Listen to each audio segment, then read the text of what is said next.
Yes, I myself Dr. Vyas Chopke. ସତଟା ଜଣ ଆପଣ ଆପଣଙ୍କ ସାଥ କରିପାରୁନି ସତଟା ମୁଁ କହୁଛି ଆପଣ ଶୁଣନ୍ତୁ ଆପଣଙ୍କ ଝିଅ ହଉଛି ମୋ ପ୍ରେମିକା ମୋ ପିଲାଦିନର ସାଥୀ ଦୁହେଁକୁ ବିବାହ କରିବାକୁ ନିଷ୍ପତ୍ତି ନେଇଥିଲୁ ଏପଟେ ଆମର ଶେଷ ଇଚ୍ଛା ସେପଟେ ମୋ ଲାଷ୍ଟ ଇଚ୍ଛା ନିରୁପାୟ ଏଇ ଦାନିଆ ମନସକୁ ବିରାଜ କରି ମିଛି ମିଛି ହେବା ହେଇଥିଲା ଆଉ ସବୁ ଥିଲା ଆପଣ ମରିଗଲେ ଦାନିଆକୁ ଫେରି ଆସିବ ଆପଣ ବଞ୍ଚିଗଲେ ସତତା ଆପଣଙ୍କୁ ଜଣେଇ ଦିଆଯିବ ପଚାରନ୍ତୁ ଦାନିଆ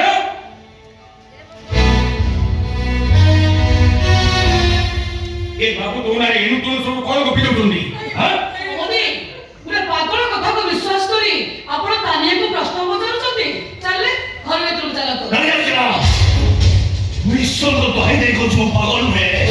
ସେମାନେ ଜାଣିଶୁଣି ମୋତେ ପାଗଳ ସଜେଇ ଦଉଛନ୍ତି ମୁଁ ଯଦି ମିଛ କହୁଛି ଆପଣ ମୁଣ୍ଡ ଉପରେ ହାତ ରଖି କହୁ ସତଟା କଣ ଠିକ ଅଛି ତମ କଥା ରହିବ ମୋ ଝିଅ ତାନିଆ ଆଉ ମୋ ଭାଇ ବ୍ୟାସ ଦି ଜଣ ଯାକ ମୋ ମୁଣ୍ଡ ଉପରେ ହାତ ରଖି ସତ କଥା କହିଛି ତାପରେ ତୁମେ ଖୁସି ହେଇଯିବ ତ ଠିକ ଅଛି ତାନିଆ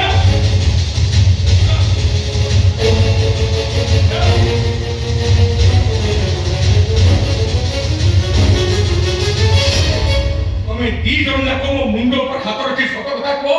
ଏ ବାବୁ ଯାହା କହୁଛନ୍ତି ସବୁ ମିଛ କହୁଛନ୍ତି ଆମେ ଆପଣ ଗୋଡ଼ ଛୁଇଁ କହୁଛୁ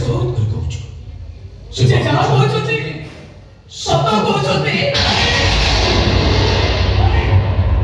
ମୁଁ ଏ କଥାକୁ ଆଦୌ ବିଶ୍ୱାସ କରିପାରୁନି এইটা হচ্ছে সত্য এবার সর্ত মুতাবক আপনাকে ঝুম বিবাহ করিলে আর সত্য ଥିଲା বিরাজ বাবু ফেরি আসলা পরে তাଙ୍କ ମାନতକୁ ମୁଁ ତାଙ୍କୁ ଫେରେଇ ଦେବି এইটা হচ্ছে সত্য ମୋତେ ବିଶ୍ୱାସ କରନ୍ତୁ ନାହିଁ ଆପଣ ପାଖରେ କେବେ ଲୁହ ଦେଖିବାକୁ ଚାହୁଁନ୍ତୁ ନା ଚାହିଁଥିଲେ ए मातानिया अरे दिल्ली में तो मोर ऑपरेशन अनसक्सेस है मु मरि जाई थाते अरे बहुत भलो होई थाता बहुत भलो होई थाता वे तो आज एते बड़ गोटे परिस्थिति के मते केबे सामना करिबा को पड़ी न थाता जीवन रे केबे मिछ होई नथिबा मोर झियो तानिया शिशुरी मो आगे एते बड़ मिछ कथाटा को आज पर्यंत लुचेई रखितिला ଯୋଉ ବଡ଼ ମନରେ ବିଭୁ ଏତିକି କ୍ଷମା କରିଦେଇଛନ୍ତି ସେଇ ମନରେ ଏମାନଙ୍କୁ କ୍ଷମା କରିଦିଅନ୍ତୁ ଆପଣ ତ ଭଲ ହିଁ ଫେରି ଆସିଲେଣି ବିରାଜଙ୍କର ତ ପାଠ ପଢା ସରିଯାଇଛି ଏଥର ସେମାନଙ୍କୁ ବିବାହ ବନ୍ଧନରେ ବାନ୍ଧି ଦେବା ଆମର ଦାୟିତ୍ୱ ମୁଁ ଜାଣିଛି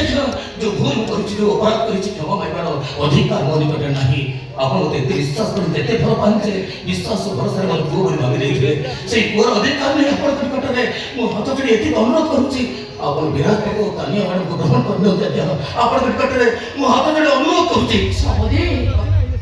ନଟେର ଗୁଡିଟା ଛିଡ଼ିଯାଇ ସମୟ ପବନର ତା ଠିକଣା ଧରି ସାରିଛି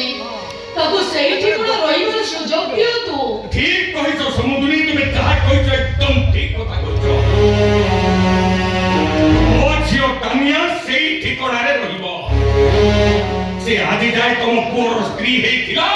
आ सब दिन पई से तारी स्त्री हेइ रहिबो घरा बडे खराब होले सब आबि ताने होछो प्रेमिका किंतु एबे होते मनोज स्त्री मु कन्यादान करी सब दिन पई एई मनोज हातटा को देखि देई ଆପଣଙ୍କୁ ମୁଁ ଏଇ କଥା ଶୁଣି କହିଲି ମୁଁ କଣ ଜୀବନରେ ଏତେ ସବୁ ତ୍ୟାଗ କରିଥିଲି କାହିଁ ତ୍ୟାଗ କରିବା ପାଇଁ ମୁଁ ତ ତୁମକୁ ବାଧ୍ୟ କରିନଥିଲି ବିନା ସ୍ୱାର୍ଥରେ ତୁମ ମୋ ଝିଅ ପାଇଁ ଯାହା ସବୁ କରିଛ ଏ ବାବୁ କଣ ତାଙ୍କ ଜୀବନ କାଳ ଭିତରେ ସେତିକି କରିପାରିବେ ମନୋଜ ଯଦି ଆଜି ଯାଏ ମୋ ଝିଅ ମିଛ ସ୍ୱାମୀର ଅଭିନୟ କରୁଥିଲେ ତାହେଲେ ମୁଁ କହୁଛି ତାଙ୍କର ସେ ଅଭିନୟ ସେମିତି ସବୁଦିନ ପାଇଁ ଚାଲିଥାଉ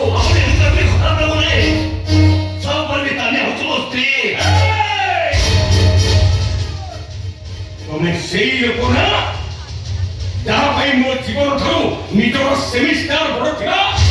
ତମେ ସେଇ ଲୋକ ନା ଯିଏ ନିଜର ସ୍ୱାର୍ଥ ପାଇଁ ମୁଁ ମରିଯାଏ ବୋଲି ସବୁବେଳେ ଈଶ୍ୱରଙ୍କ ପାଖରେ ଗୁହାରି କରୁଥିଲା ମୁଁ ହଉଛି ଏ ତାନିଆର ବାପା ତେଣୁ ସେଇ ବାପାର ଅଧିକାର ନେଇ ମୁଁ କହୁଛି ମୋ ଝିଅ ତାନିଆ ପାଇଁ ଏଇ ମନୋଜ ହେଉଛନ୍ତି ଉପଯୁକ୍ତ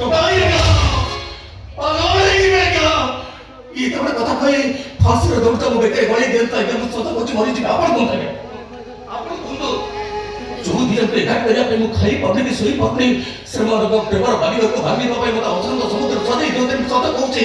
ପାଗଳ ହେଇଯିବି ଆଜ୍ଞା ହେଲେ ମନ ଅଛି ମୋ ମନ କହୁଛି କହୁନି ବୁଝିବାକୁ ଚେଷ୍ଟା କରନ୍ତୁ ଆଜ୍ଞା ଆପଣଙ୍କ ମନ ଠାରୁ ପିଲାମାନଙ୍କ ମନର ଶକ୍ତି ବହୁତ ଅଧିକ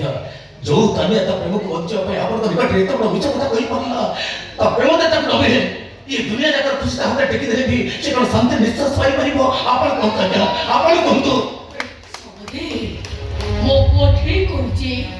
ଯେ ଯାହାଣ୍ଡରେ ଚାଉଳ ପକେଇଛି ସେ ତାରି ଘରକୁ ବୋହୂ ହେଇଯିବ ତାନିଆର ଜନ୍ମ ବିରାଜ ପାଇଁ ଏଇଟା ଗୋଟେ ଉପରମାନର ଇଚ୍ଛା ଥିଲା ସେ ଇଚ୍ଛାକୁ ସମ୍ମାନ ଦେବାକୁ ଯାଇ ତାଙ୍କୁ ତାଙ୍କ ବାଟରେ ଯିବାକୁ ଦିଅନ୍ତୁ ଏ ସମୁଦ୍ରୀ ମୋ ଝିଅ ତାନିଆ କଣ ସେଠି ଖୁସିରେ ରହିବ ସମୁଦି ପସନ୍ଦର ମଣିଷ ଭାଗ୍ୟର ଦୁଃଖର ହାଟଟା ଆପେ ଆପେ ସୁଖର ଠିକଣାରେ ପହଞ୍ଚି ଯାଏ ମାରେ ତୁ ଏ ଘରକୁ ଆସିବା ଦିନଠୁ ତତେ ମୁଁ କିଛି ଦେଇନି କିଛି କିଛି ପଇସା ସଞ୍ଚୟ କରି ତୋ ପାଇଁ ଗୋଟାଏ ମଙ୍ଗଳସୂତ୍ର ଆଉ ଦିପଟ ଶଙ୍ଖା ରଖିଛି